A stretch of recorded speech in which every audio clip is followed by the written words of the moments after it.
So hello guys, आज हम पढ़ने वाले हैं पश्चिमी भारतीय चित्रशैली। पश्चिम मतलब राजस्थान एवं गुजरात, इधर की साइड की चित्रशैली पढ़ने वाले हैं।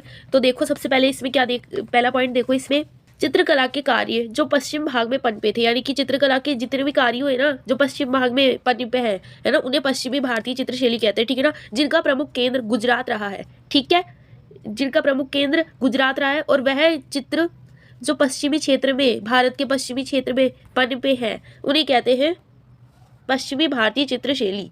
ठीक है, नीचे देखिए, अन्य भाग में राजस्थान का, यानी कि जो गुजरात तो प्रमुख केंद्र है, और अगर हम अन्य में ले लेना तो उसके अंदर तो ये देखो, ये राजस्थान का दक्षिणी साइड और मध्य भारत का, यानी कि मध्य प्रदेश मान लो उसका पश्चिमी साइड। ठीक है, अगर अन्य क्षेत्रों की बात करते हैं तो उसमें पहला तो मुख्य केंद्र गुजरात है एवं अन्य केंद्र राजस्थान का दक्षिणी भाग और मध्य प्रदेश का पश्चिमी भाग। ठीक है, नीचे चलो, इसके अंदर देखो गुजरात पश्चिम भारत का केंद्र क्यों बना। तो पहला पॉइंट देखो, इसके अंदर गुजरात में है ना बंदरगाह उपस्थित था। ठीक है ना, और जहाँ पे बंदरगाह उपस्थित होगा वहाँ पे जहाज आके रुकेंगे, व्यापार होगा, सीधी सीधी सी बात है। तो इन क्षेत्रों से गुजरने वाले व्यापारी, सरदार एवं सौदागर, यानी कि कोई होते होंगे, व्यापारी का जाल बना दिया था इन लोगों ने। ठीक है ना, ये व्यापार, सरदार और सौदेगार, इन लोगों ने ना व्यापार का जाल बना दिया था गुजरात में। और जो इन व्यापार का जो जाल था ना, इनका प्रतिनिधित्व है ना, यानी कि इनकी देखरेख है ना, जैन समुदाय करता था। ठीक है, यहाँ तक समझ में आ गया होगा सबको।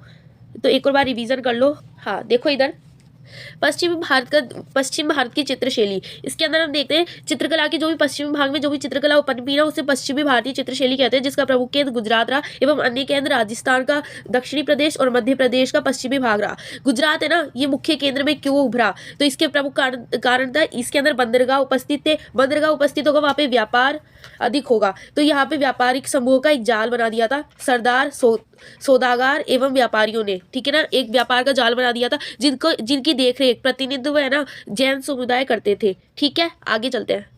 तो अब है ना, मुख्यतः अपन जैन शैली के बारे में बात करेंगे। अब जितनी भी बात होने वाली है वो तो सिर्फ ऐसा ही थे कि है ना, गुजरात मुख्य केंद्र था, वहाँ की बात वहाँ पे छोड़ो और इधर आओ, जैन चित्रशैली।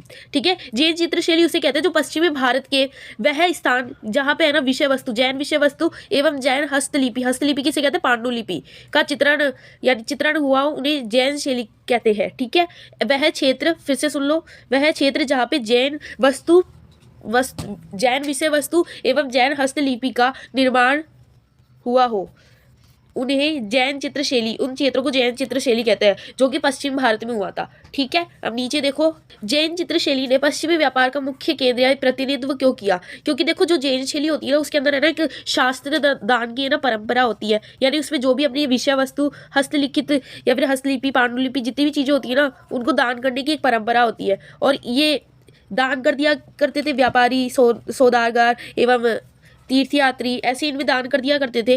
तो देखो इधर, जैन में अपने दान, यानी कि अपने शास्त्रों को दान करने की परंपरा थी। यह अपने शास्त्रों को व्यापार, लाइब्रेरी एवं तीर्थयात्री को दान कर दिया करते थे, जिन्हें भंडारा भी कहा जाता है। और इसी कारण ही है ना, प्रमुख यानी व्यापार, गुजरात के जो बंदरगाह था ना, उनका प्रतिनिधित्व करते थे। ठीक है, तो इसका फिर से रिवीजन करते हैं। जैन चित्रशैली, वह चित्रशैली जो पश्चिम भाग में, यानी कि वह स्थान पश्चिमी भाग का जहाँ पे जैन विषय वस्तु एवं हस्तलिखित चित्र का निर्माण हुआ, उन्हें जैन शैली के नाम से जाना जाता है। जैन चित्रशैली पश्चिमी व्यापार का प्रतिनिधित्व इसलिए करती थी क्योंकि उनमें शास्त्र दान की परंपरा थी, और इसी परंपरा के कारण वे व्यापारियों, लाइब्रेरी एवं तीर्थयात्रियों को ये सब दान कर दिया करते थे, जिसकी वजह से व्यापार होता था, यानी चीज़ों का आदान प्रदान होता था, और उसे भंडारा कहा जाता था जैनों में। ठीक है, जिसको ये चैप्टर समझ में आ गया ना, उसको ये 2 प्रश्न तो आराम से आने चाहिए। ठीक है, तो इधर देखो, पश्चिमी भारत के चित्रों का केंद्र क्या था, कौन सा स्थान था पश्चिमी भारत का केंद्र। जैन चित्रशैली किसे कहते हैं, मैंने बताया था जैन चित्रशैली किसे कहते हैं। पश्चिमी भारत की चित्रशैली में कौन सा भाग जैन चित्रशैली के नाम से जाना जाता है। ठीक है, जाना जाता है, या लगाया, मतलब ये प्रश्न तो दोनों एक ही है, मतलब आंसर एक ही है, प्रश्न थोड़े अलग अलग है। ठीक है, यहाँ तक सबको क्लियर हो गया होगा। Okay, bye.